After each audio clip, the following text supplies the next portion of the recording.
Fearless Fundraisers, I'm Dawn Lego. It's time, buckle up. It's a new episode of Raise Nation Radio, the one and only podcast made to inspire fundraisers like you to continue making impact in our community, building better tomorrows and exchanging ideas. So whether you're a trailblazer or seasoned pro, you'll pick up the trends that transform your fundraising. And together we'll dive into lively conversations and we'll chat with industry-leading fundraisers and thought leaders to explore hot-button issues and innovative ideas. So stay with us for the next 30 minutes while we inspire you to embrace the future of fundraising. All right, welcome back, Raise Nation. It's so great to connect with you again. Oh, we just love this channel. And we love the fact that you love this channel. Thank you so much for making it so popular. We are streaming on 10 podcast channels now. Yay! We're on YouTube. We're on demand at onecause.com. We're live at the Raise conference and every other industry conference.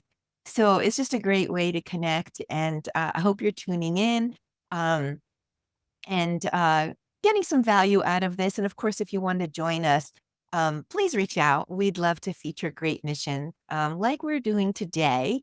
It is that time of year when we're all thinking about back to school. Of course, I'm just thinking about the beautiful heat out there. But I should be thinking about back to school and back to school fundraising and just getting back into the groove. And what's interesting about back to school, it's the same time as the end of year giving and Giving Tuesday and the holidays. So if you're a school, there's kind of a lot to think about. How do you get everybody fired up again and moving and grooving? And well, we have somebody here that's going to help us think that through and has been doing some great work there. We have Patrick Motter. He is the Director of Strategic Advancement at Mullen High School. And I've got all the questions for him. So welcome to the show, Patrick. How are you? Thank you. Thank you. No, I'm doing great. I appreciate you guys having me, and I'm excited for what Raise Nation has been doing and what we can talk about today. Yeah, me too. I think that schools are a little bit different because you really have an engaged audience from September maybe to May or June. And then that audience is constantly, rotating as people graduate, move on, move up type thing. So it, re-engaging year after year. And then you have your alumni group. And then your back to school is on the cusp of the busiest giving season of the year. So I never really thought about it until I started prepping to talk to you today. But I'm interested to know how you manage all of that and gear up your fundraising. But before we get there, we want to get to know you and how your journey. How did you get to Mullen High School? How did you get to where you are right now? And anything else you want to share about yourself personally? Our audience wants to know you. Of course, yes. So, my background, I came to Mullen via higher education. So I was a marketing and communications major at a small Catholic school down in Mobile, Alabama. Once I graduated there, I had high aspirations of going in and working in advertising at a magazine in New York and doing kind of a whole different field of what I'm doing currently. Um, as many people know, and sometimes you maybe have experienced it, but early on in your career, when it comes to advertising, it's a lot of cold calling. It's a lot of tied to a desk. It's a lot of kind of that structure. That did not work for me. I was very active. Wouldn't work for me either. I don't blame you.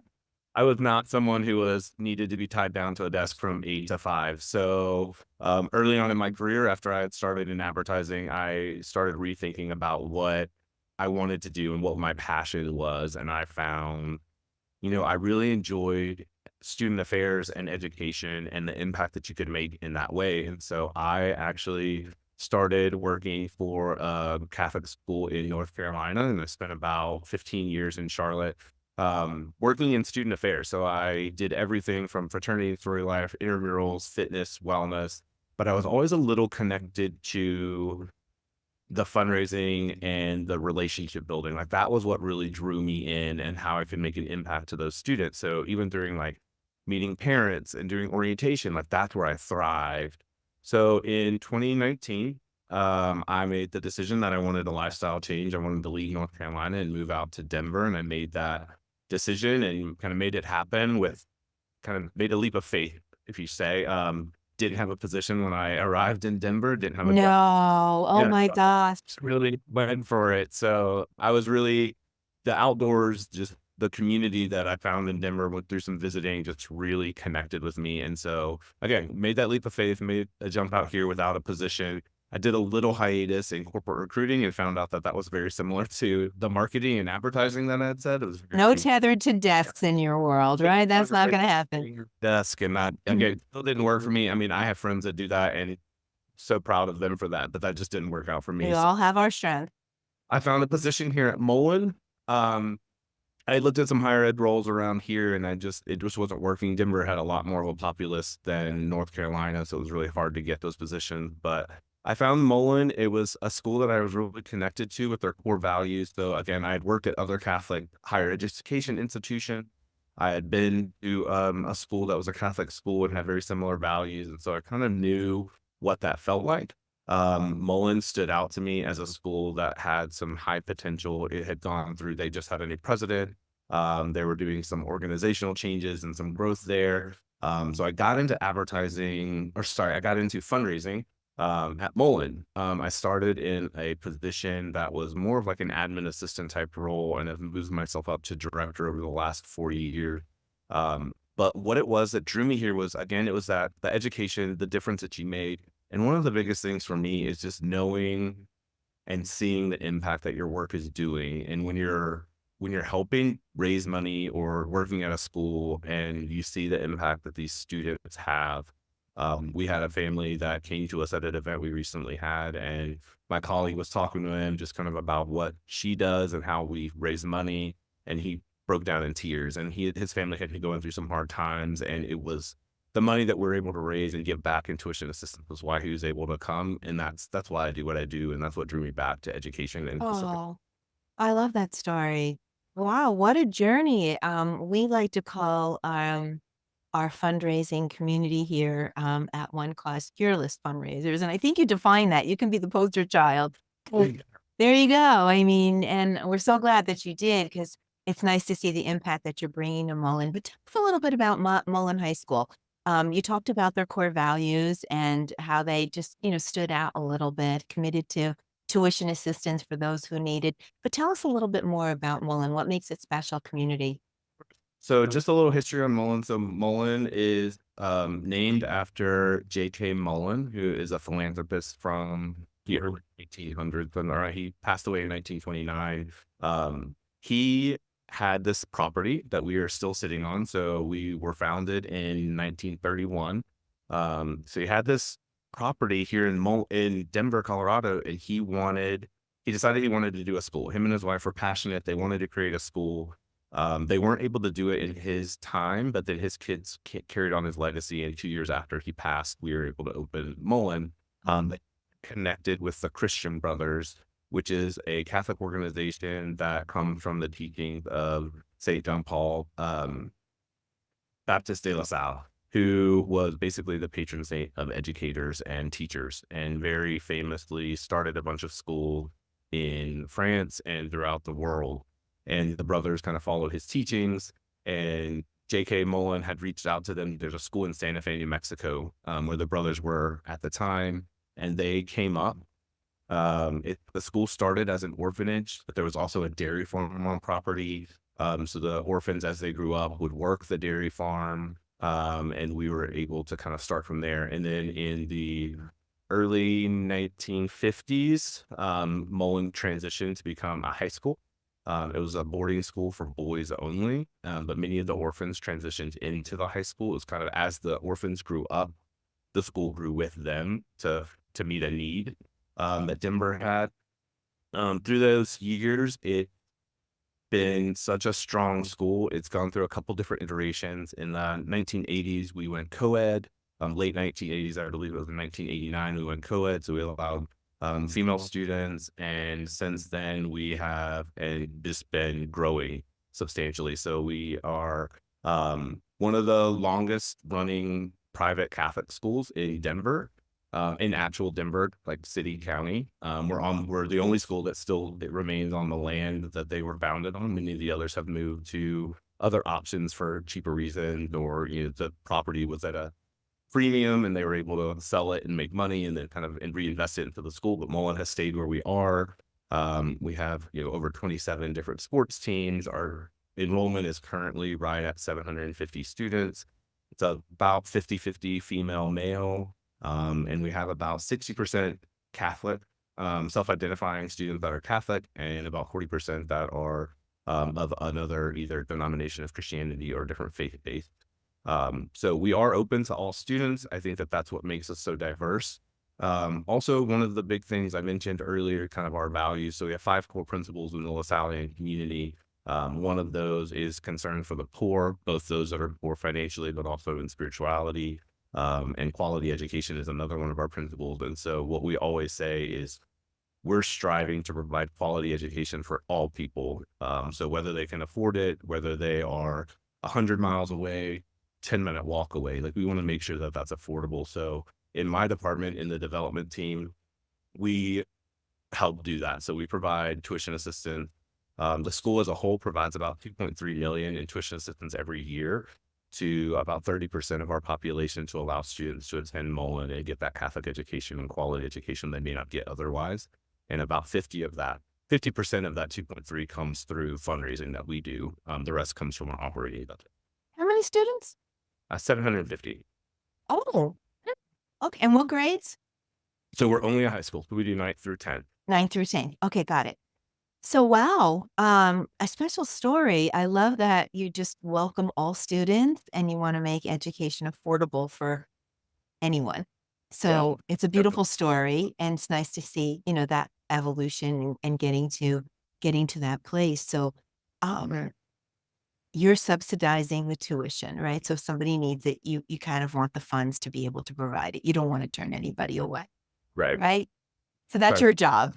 How are you accomplishing that? And is this the time of year that you're really thinking about it? And I just hit you with like 2 questions, but I'm going to add a third one. I'm going to layer a third one on. What are the challenges for school when your, students are graduating? I mean, it sounds like you built a beautiful community there. I definitely got that in the story and the journey. And so I would suspect you have a pretty strong alumni base, but still you do have people graduating and new regime, new cohort coming in, and you have to re-engage them and educate them and get them to, participate. Is this the time that you're thinking about that? And how do you kind of go about that?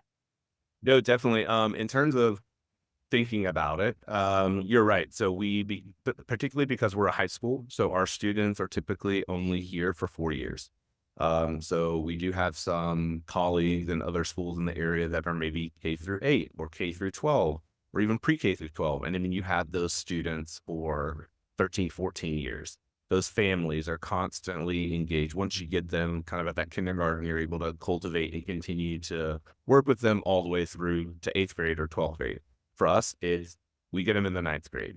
And we have 4 years to build those relationships. So it's a lot shorter than some of our kind of competitors or other schools in the area, but it's also something that we have to kind of hit the ground running. So I mentioned earlier, we were hosting an event and we had, a gentleman who was crying because of, what tuition assistance had done for him. That event was, we haven't even started our school year and we're holding new family event to try and meet our incoming families. We're trying to connect them with our president, our chief development officer, our gift officers. Everybody in our department is there, building those relationships and just kind of letting them know, like, we're here to support you, whatever you need, as well as we've got lots of opportunities for you to kind of meet with us. So we do events throughout the year. We start early on.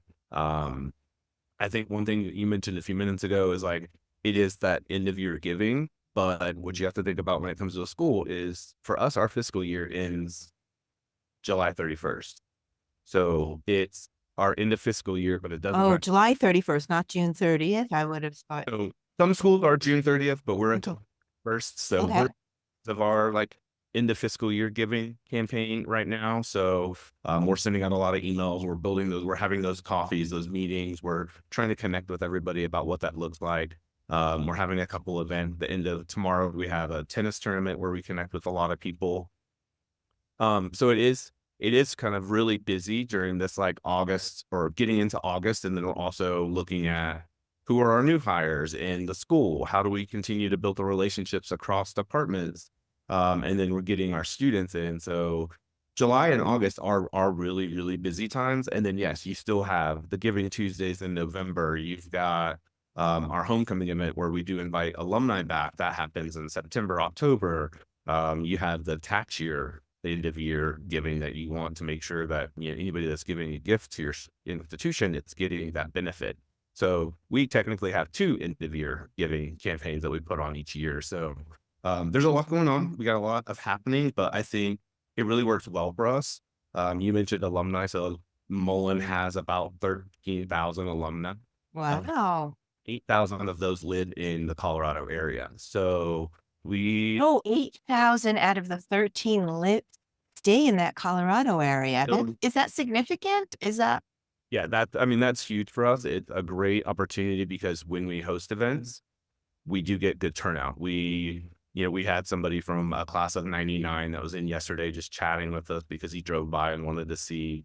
I'm sitting right now in a new building that we're working on a capital campaign to finish, and then some other new renovations that are happening here on campus, so that the alumni just stop by. And so you get that, which is really great. We're right there in that Denver, and they can kind of just stop by.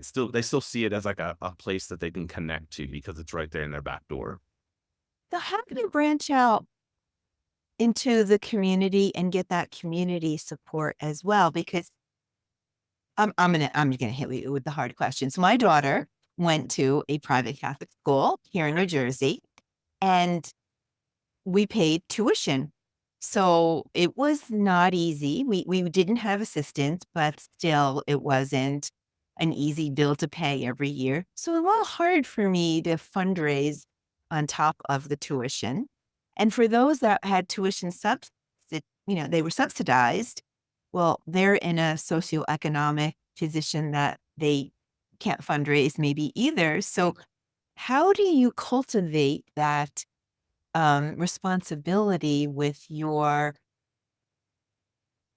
student and parent body and the community to make this fundraising happen? Because you've been really successful, but it's not easy. I mean, that's not easy to say, oh, here's your tuition bill. Here's your receipt. Oh, by the way, right? Like, is that something you have to think about? It definitely is. And I think one of the big things that we have to do and we try to do is if we're going to, we want to build the relationships with everybody. So no matter your capacity, no matter your socioeconomic status, we're going to invite you to events. So if we're hosting an event that is a social or a gathering with our president or with our department or our teachers, we try and do everything we can to make those covered. So we try and get those underwritten. We try and get sponsors for those types of things just to make sure that we're not charging like $5, $10 to attend these events, because we do want everyone to feel that community side. We do host a gala, we do host a golf tournament and a tennis tournament, and those are charged ticketed events to raise money, but we try and still make it very affordable for everyone. If there's a thing, and there's opportunities there where if we know that somebody wants to attend, maybe they're not going to be a high donor, but there's somebody who we want to make sure feels connected to the community. We evaluate that. But when we're going out and trying to build those relationships and go out for maybe a solicitation, we do have to look at that. We have to talk with our business office and say, hey, who is receiving assistance? We don't want to go ask somebody for a gift if they're kind of scraping by just to be able to be here, because the most important thing for us is that their student's able to attend. I'd rather the student attend and us not get money from a family than to go after a family that maybe it does. We have a number of families that pay full tuition, which helps cover and offset some things. We're very intentional about where we set our tuition as well. So Mullen is one of the more affordable area schools, and that's intentional. We don't want to raise the price because we don't want to make it overpriced so that there are people, because it's hard. I mean, you need those that even those that receive tuition assistance can sometimes look at a price tag and say, there's no way I can do that, even if we're offering to make it, affordable and everything that we can. But we have a lot of strong donors in the pipeline, both in the community, in the alumni community, and in our current families that provide some resources for us.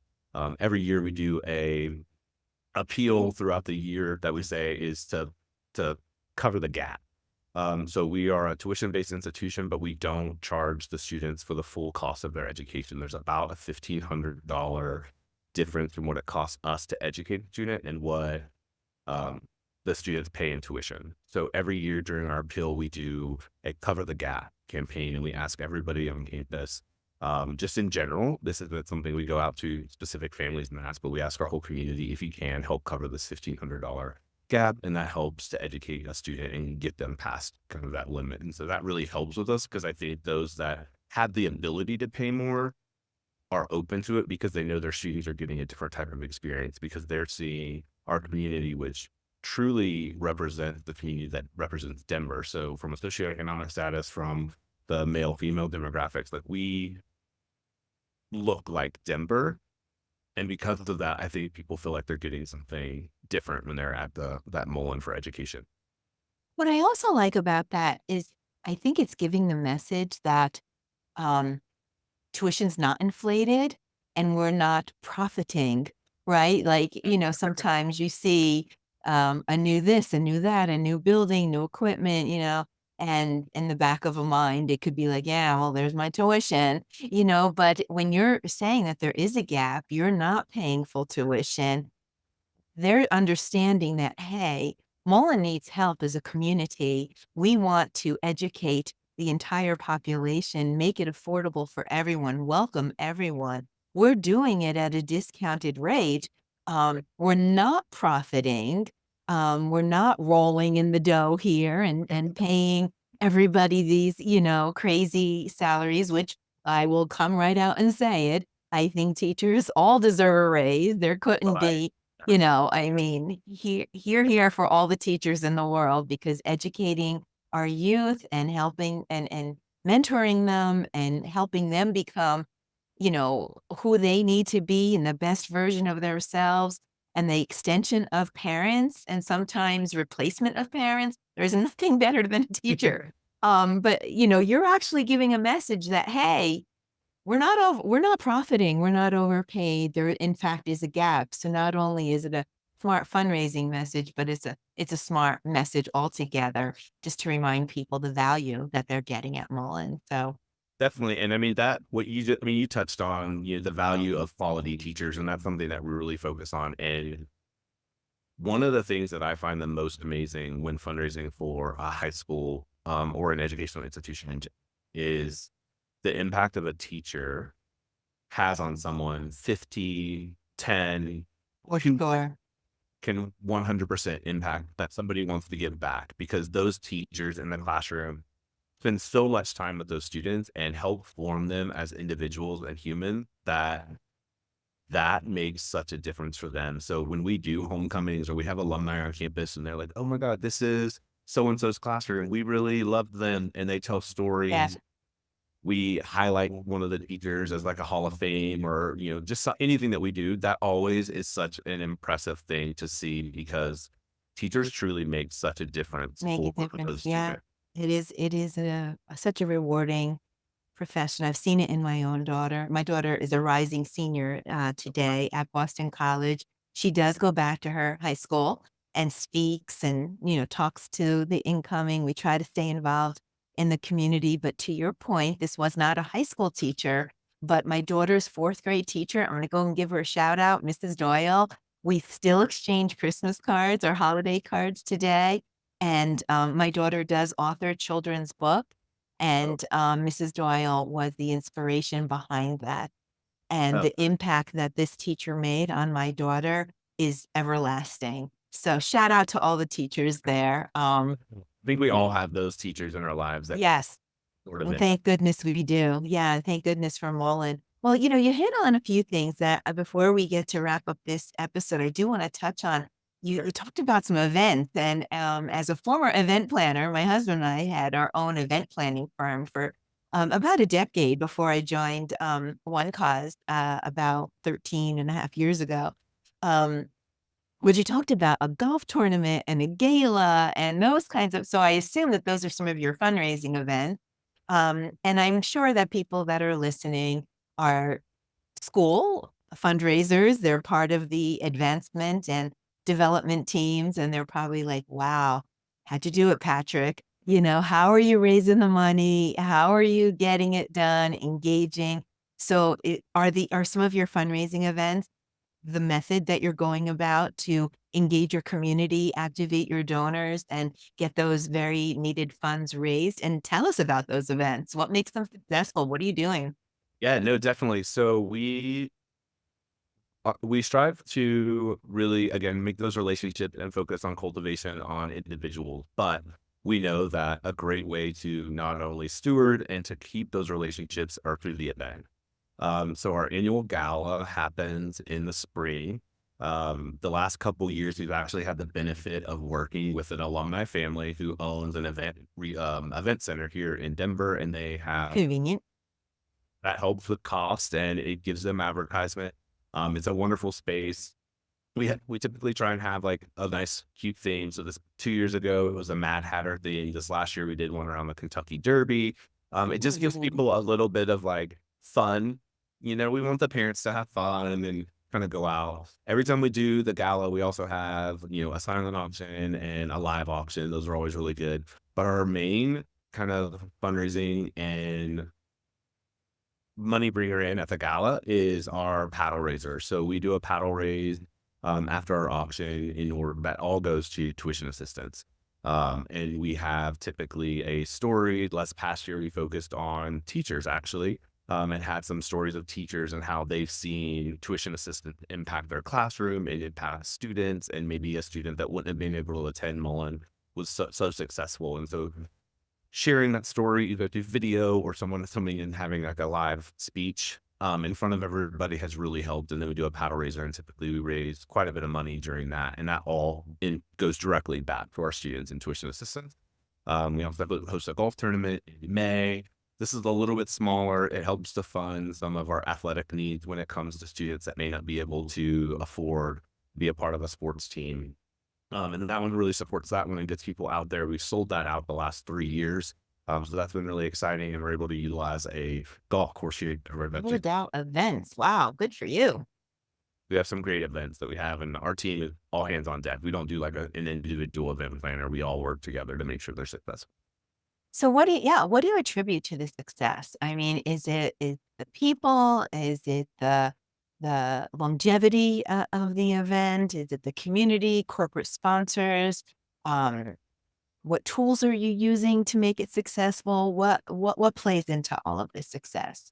Yeah. So, I mean, actually, one of the great tools that we do use is for all of those events, we utilize One Cause and its various opportunities and modules that we can use. So we do everything from ticket sales to sponsorships to our auctions, all through One Cause. So that's been super helpful to have that all in one location. And then it has a lot to do with the relationship. So I know I keep saying relationships, but at Mullen, we focus everything on relationships, from fundraising to the teachers in the classrooms to the way we work with each other, with our peers. And I think that that's what it is. If we start to feel like maybe the gala is not going to sell out this year, I know that we can call some people and say, hey, like, what's going on? We'd love to have you there. And there are times when we kind of sponsor or give away tickets just to get people in the door, because we know that those people will be able to do something while they're there, or they'll be able to give something. But we do really Like contribute however you can, right? exactly. You're looking at that it's relationship driven, community driven first and foremost, and you'll get to the fundraising one way or the other. And sounds like you've got great people and the tools in place that are kind of like your catch all. Like, okay, we got this because we have these various tools. I want to talk about the ticketing. That's very interesting because a lot of schools choose to use their what do you call your CRM solution for school? Is that got a name other than CRM? Is it But no, it's still we still call it a CRM. I Okay. mean, we double dip. So we have our learning management system and our customer relations management system all in one. But yeah, we would call it a CRM. So many schools would choose to ticket their event through their CRM, but I heard you say that you're actually using the OneCause platform to use your ticketing. How is that working for you, and why did you make that choice? So we are a black box school. So all of everything that we do, our website, our learning management system, our CRM, that all comes through the Blackbaud suite. And OneCause actually has a really easy transition for integration between the two. Oh, When we started using OneCause, we looked at it and said, hey, I would much rather have all of our event modules in OneCause. That way, when I log in, I can look at tickets, I can look at sponsorships, I can look at um, like I can look at all of the features in one place. And then centralized. once the gala is done, you can pull all that information, because that's part of my job, is to like use our data and put everything back and make sure that our systems are communicating with each other. So I'll look at OneCause, pull the reports from there, and they integrate directly into almost seamlessly. I really haven't had any serious issues with that integration. So that's why we kind of went with that, because it does allow us to have everything centralized. And we know when we're talking about events, we go to this place, and it makes it so simple for us. So, how long have you been using the OneCause platform? So this will be our fourth year. 4 years. Wow. So finishing fourth year. So as we finish our tennis tournament tomorrow, that'll be our fourth year finishing it. And we moved from, I think 2 years ago, we started using the fundraising platform that was released by them, which we really enjoyed. Yeah. That fundraising platform is hot. We're kind of like reinventing everything. So OneCause pioneered mobile bidding back in 2008. From there, our product and off features, develop. But then we wanted a modern, flexible solution that can really grow with our fundraisers. And so we introduced that a little bit about a year and a half ago. And oh my gosh, I feel like every week there's a whole new, array of features at your fingertips to make fundraising a little bit easier. And so I hope you're what is your favorite feature? If you had to say, what's the thing that you like the best? I heard about the communication with your CRM, super important, especially if you're going to segment and personalize communication and get that full picture of what your supporters are doing. But what are some of your top features? I would say in this last year, the things that we use the most would be on your event page. You can create kind of a slideshow that runs through kind of the key things. So that was great for celebrating our sponsors. It was great for showcasing event details. The other thing that I really loved about it was day of communication. So we can pre-schedule text messaging that goes out. We can pre-schedule emails, and everything's all just right there. So if somebody wants to participate in our paddle raiser, buy a live auction item, make a donation, and purchase a ticket, it's all in one place, and their card's already inserted there, so they can just see all of it at once, which has really helped me in terms of like receipting, because they have a central location that they can go to and look at their receipt. They'll get their information from Mullen anytime, but the amount of times I've not had to go in and like pull a receipt for someone again and email them, because it's all available in OneCause and it's listed out by everything throughout the entire process. So if they register in February, our event's not until April, they can look at all of their transactions in one location, print that off, and then when they're ready to do for tax purposes or whatnot, they have that before they even get our actual like tax letter. I'm glad you're having a good experience. That makes me feel proud. I'm a OGer, right? I've been around right around when a couple years after the company started. So I'm glad that we're servicing you well. But before I let you go, I got to ask a couple of questions, really hard questions.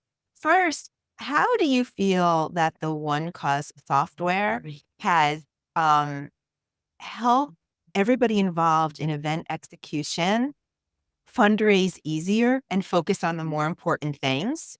And part two of the question, how does your community like it? So in terms of making fundraising easier, I think what has been really good for us is everybody in my department has their login for themselves, so they can log in and look at the specific areas that they need to look at in terms of OneCause. But I also love the feature that when we have volunteers that are helping with check-in, they have a login. When we have people that are possibly helping with the silent auction or collecting data or putting stuff in, they have that as well. So what that alleviated for me is it doesn't make all of this stuff have to come through one or two people. It allows them to disseminate, but we also get to control what people see. So from a privacy standpoint, you don't get to see everything. So if you're putting in a silent auction item, you just get to see that portion of the module, and you can kind of take care of that. And you get to own that as a volunteer and or as a staff person. So that's been really good for us. It allows us to not disconnect, but to allows us to all focus on our own specific areas, and everything's still in one place. And then when we come together as a team, everybody understands the system. So that's been really good. I know that some of that you can do through our CRM, but like specifically you mentioned the mobile bidding. The silent auction stuff isn't available in our CRM currently. And that's been one of the main reasons we started with One Cause, and then we watched it grow to be our full event module, basically. And then in terms of our community, I would like to say our community loves it. What's been really great is as they've seen it over this fourth year, they know what to expect. It's consistency for us. So every year they know, oh, hey, like I know I'm going to have to log in. I know how to create my account. I know what it's going to look like, and I trust the process. So that's been really, really great for us in terms of like those that are attending our events, and as well as those that are like helping plan and set up the events. Well, it sounds like you got a whole heck of a lot of good going on there. It's a very special community. We're so glad that you took that leap of faith and headed over to the whole Denver area and found your home at Mullen. I think that you're a great asset for this community, and they're lucky to have you, and you're lucky to have them, and you're doing great things. So congratulations. We're so proud and honored to play a little small role in the impact that you're driving, and our promise and dedication to you is we'll continue to innovate and bring you great tools and things that just make your fundraising easier so that you can focus on what's more important, this community and the relationships and educating everyone. So, just congratulations. I know my team here behind the scenes, they can't say enough about you. And so we hope that this is a little inspiration, because it is that time of year. We have to get out of the pool, dry ourselves off, and start thinking about engaging, that new school year. And it's fast and furious, right? It's like back to school and Thanksgiving, Giving Tuesday, end of year, tax benefits, holiday. Next thing you know, you're at graduation again. So I don't know how you do it, but we're glad to help. Seriously, it's just, coming from, I have two children. They're both in private school. We've, I've gone broke trying to get them, educated, but that community means a lot. So I know what you're building there. Good for you. Thank you so much. I really appreciate the opportunity to join you guys and everything that One Cause has done. I mean, I think we've definitely been on the forefront of some of the test runs that you guys have done, and have been kind of a test school sometimes. Well, thank you for that. It's not always easy. It's not easy to innovate. And then, and we have features coming out every single week. What the product looks like on a Monday, it doesn't look the same on a Friday. But, sometimes you have to exercise it and get it out in the wild and then bring it back and refine it. So we appreciate that too, and that forgiveness. But it's a good product, and I don't know where we would be without it. I hope you feel the same way about it. Yes, no, definitely. I don't know how our events would go without it at this point, but we love One Cause and everything that we've had. Oh, that's good to hear. You heard it, Fearless Fundraisers. That's a mic drop. But unfortunately, that's about all the time we have for today. We're going to wrap some show notes about Mullen and Patrick and his community together for your reference. And we hope you're inspired, especially if you're a school out there. Please tune in for a new episode release every Thursday at 12:30 p.m. That's Thursdays, 12:30 p.m. Eastern Time. But in the meantime, listen to all the episodes on Raise Nation Radio. There's about 150 of them. So you have a little catch up to do if you're new with us. And you can really just get us on your favorite podcast channel, because we do stream anywhere. And while you're there, please follow and subscribe. This way you can get notification about all of our new guests. I would like to thank our sponsor, One Cause, for making this episode possible. One Cause is driving the future of fundraising with easy-to-use digital fundraising solutions that help nonprofits connect with donors. Check it out, onecause.com. And don't forget to visit the resource tab on the homepage. There's tons of content. It's all free. We hope you take advantage of it. A huge shout out and thanks to my very special guest, Patrick Motter from the Mullen High School over there in Denver, Colorado. just for sharing all that back to school stuff and back to school inspiration and a very authentic approach to relationships and community building that he's certainly have gotten successful. Patrick, I so enjoyed our conversations, but I do have to ask, any last words of inspiration for our audience? I think you kind of just touched on it. I think for me as a fundraiser, the most important things are to be authentic and to build the relationships that matter and to continue to always be there for those people in your community. So that would be my suggestion is be authentic and make sure those relationships are true and strong. It's nice to see that you prioritize that above all else. Keep going. Congratulations. And please tell the entire Mullen community, the Mullen High School community, that we're so proud of them. And good luck to the incoming freshmen. And congratulations to the graduating seniors, class of, I guess, 2025 it is. And all the students in between. Let's hope they have a great year. Thank you again so much, Patrick. Thank you so much. I appreciate it. And I thank you. Wish you all the best. That's a wrap. Until next time, I'm Dawn Lego. This is Raise Nation Radio. You stay fearless out there.